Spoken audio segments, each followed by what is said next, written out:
In the world of pop-up truck campers, you typically see wedge campers like this and full pop-up campers. One is not necessarily better than the other. In this video, we're going to take a look at the differences, help you maybe decide which makes the most sense for you. Now, this is my Topo Toppers Mesa camper on my Nissan Frontier. This is Topo Toppers Wedge-style camper. They also make their Badlander camper, which is a full pop-up. There are a lot of companies that make pop-up truck campers, so we're not going to necessarily talk specifically about the Topo. I'm going to talk more generically about wedge campers in general, full pop-ups in general. Now, all pop-up truck campers that I've seen set up very quickly and break down very quickly regardless of the style. A wedge camper is generally going to set up even faster. A lot of times there's only 2 or 4 latches to pop. You raise the back of it up and basically that's it. It's open and ready to go. The full pop-up campers sometimes are just slightly more involved to get everything set up. Likewise, the breakdown may be slightly more involved with the full pop-up, a few more steps, maybe slightly more complicated to bring it down than a wedge camper, which just drops down and you latch and you're done. Honestly, I would not let that be a factor in choosing one or the other. I think that in any case, they're super fast to set up and way easier than dealing with many other types of camping scenarios, such as setting up a ground tent.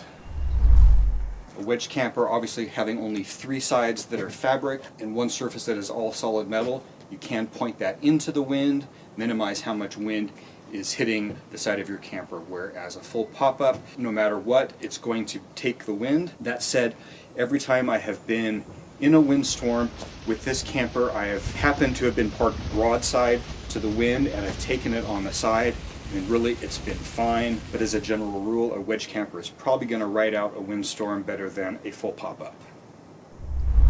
A lot of times a full pop-up camper is going to be more expensive than the equivalent wedge camper. In the case of Topo Toppers, the base price for their full pop-up, the Badlander, is a couple $1,000s more than the base price for the Mesa.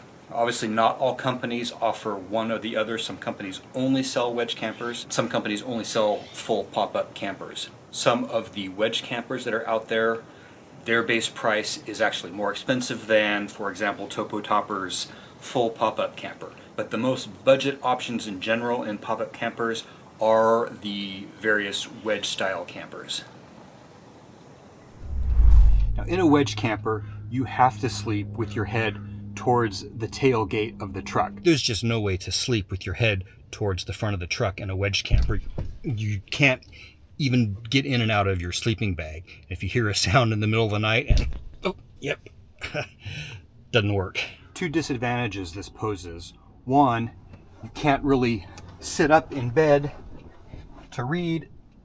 You've got nothing to lean up against. Possible disadvantage number 2, which isn't a factor for me, but maybe a factor for you, is that if you are camping with your significant other, there's 2 of you up here, to get in and out of bed when one of you is already in bed, you're crawling over sort of the headspace of the bed.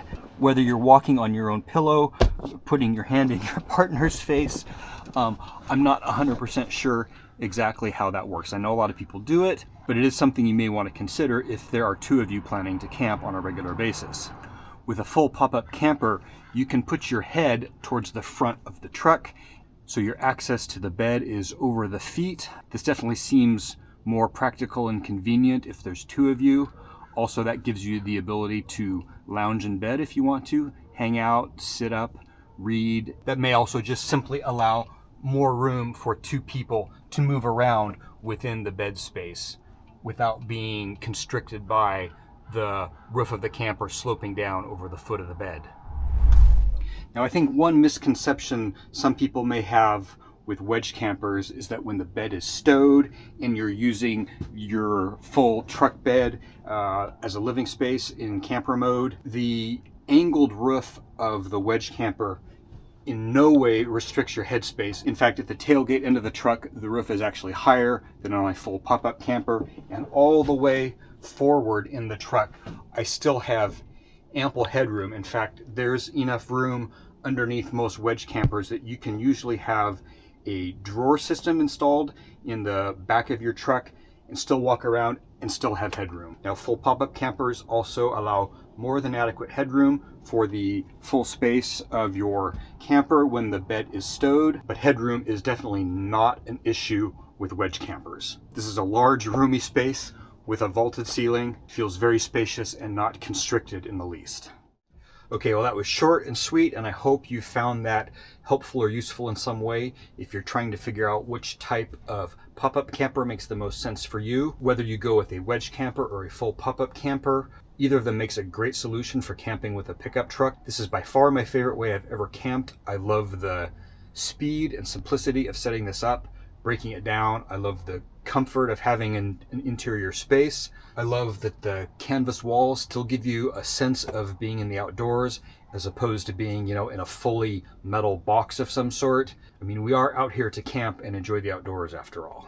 If you'd like to see more about how I have built out my camper, I have a whole video series about it. I will put a link to that playlist in the description below. If you have any questions, just post them in the comments below, and thank you for watching.